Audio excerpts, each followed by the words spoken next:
What do you think about John going up in the past few years from his start back in 2002 until now in the ranks with the fans and the major titles and everything, and becoming one of the biggest WWE superstars at this time?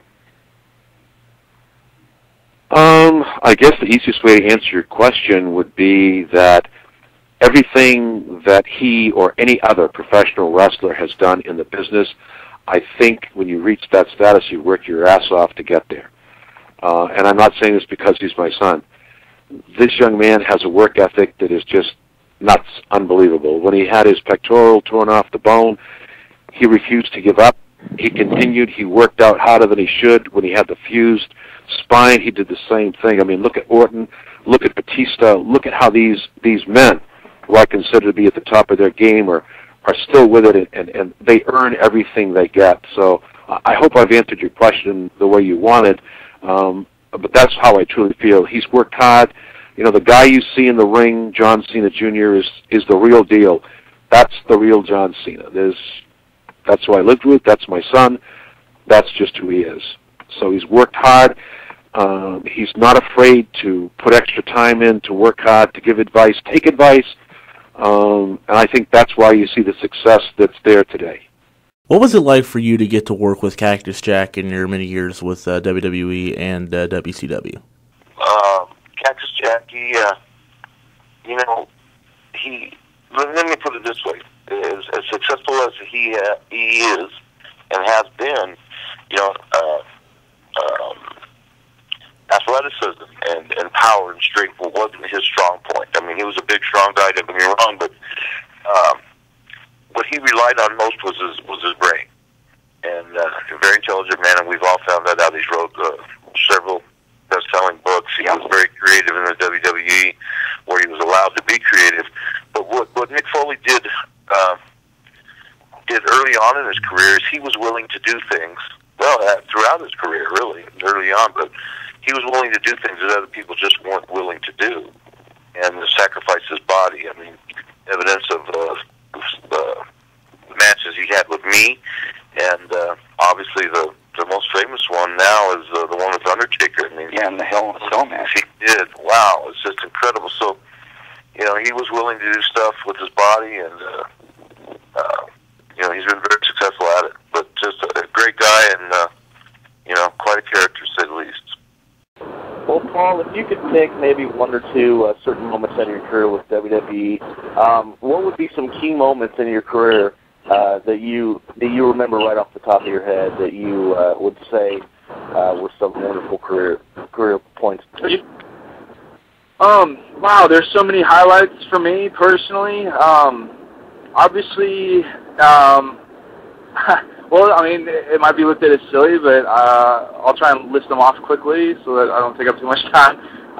My very first match with Brock, that was a real highlight for me, just because he was a mega star and a massive individual, and obviously massively talented, went on and has gone on to do tremendous things and just continue to open people's eyes. So that was a real honor for me to be in the ring with someone like Brock Lesnar's stature, someone like that. Even the little promo that I had with Vince and Sable prior to that match was a real highlight for me, because it's like there are two people I grew up watching in a way, and now I'm in the room with them. So that was a super highlight for me. Bill, I would like to hear a funny story from your long career in wrestling. He driving down the road, and Rick Rude was, he kind of paid to work with everyone else, so this dude was letting the flag down, and it touched the ground, and jammed the brakes on. Out he goes, and he tells the dude, he said, "Hey, man, don't let the flag touch the ground." So the guy kind of goes, "Smart, only a damn flag." This guy just happened to be a brother, but anyway, he says, "I'm just telling you now, don't let the flag touch the ground." So we started to walk away. The flag went around, touched the ground. We went back. He knocked the guy out. He pulled the flag up, put the flag up, hooked the string around the pole, and then when the guy kind of come to, he said, "That's how you do it, brother. Do not let it touch the ground." And off we went. So he took that serious, that flag stuff, but it's true. You're not supposed to let it touch the ground. Before you were in WWE, of course, as many people would know, you made quite the mark in Harley Race's World League Wrestling. How did that time in WLW affect your career now? Oh, it completely. I mean, it shaped everything for my wrestling career now. Harley Race. I was trained by Harley Race, and he's got a wrestling academy down here called the Harley Race Wrestling Academy. And of course, he runs shows called World League Wrestling, and that was the opportunity for me to go out and embarrass myself, to go out and perfect my craft in front of 100, 200 people. I got to it was a really good time to taste, and test my skills.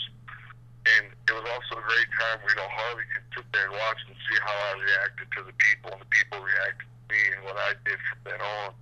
He could judge me and help kind of shape, guide me into what direction I wanted to go and give me advice. Man, it was my time, and then I'm still working with Harley. I live down here at the school, I live down in Elvin where the school's at, and I'm one of the trainers at the Harley Race Academy. And I'm still constantly, Harley, this is the idea I have. Can you help me with this?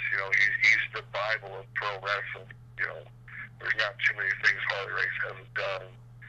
So it's very convenient for me to give him a call or go down to the school and sit down with him and talk to him.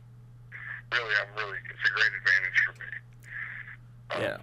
But I've had some of my best matches that nobody's ever seen here in WLW. And there's a lot of great talent. There's guys down here, that was working at the time, Matt Murphy, Wildway Chisholm, Derek Stone, Derek Quinn, Superstar Steve.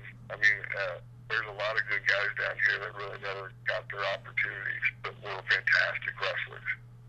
Yeah, for sure. And something I push, as a manager myself, I push that you need to find the right school, and Harley Race has everything, that's good for you to get your shot.